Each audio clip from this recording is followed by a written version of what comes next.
Siya muna. Siya muna. Siya pa muna. Pakalala mo siya. Sagot lang naman. Muli po, bigyan natin sa masigabong palakpakan everybody. Palakpakan po natin sila. Napakaganda. At syempre, sa likod ng ganyang mga nagsisigandang mga gown ay mga taong patuloy na binibigyan ang kanilang passion sa paggawa ng ganyang gown. Palakpakan din po natin mga designers of those amazing and elegant gowns.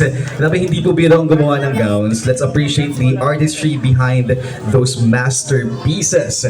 At sa pagkakataong ito, bago natin i-announce ang top 5 at bago natin bigyan ang mga kandidato na kanilang mga minor awards, we have to welcome another SK Agawad coming from Barangay 179. Ating pong palakpakan, SK Agawad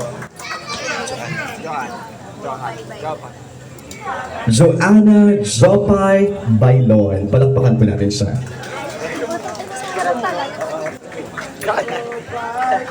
Hello po, magandang gabi po sa inyong lahat at congratulations sa ating magiging Miss Gay Glamour ngayong taon at sa lahat ng candidates po natin.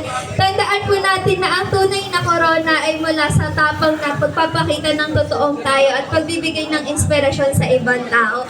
At maraming salamat po sa ating mga judges at especially kay SK Calva at sa lahat po ng SK Kagawad natin at sa ating chairman.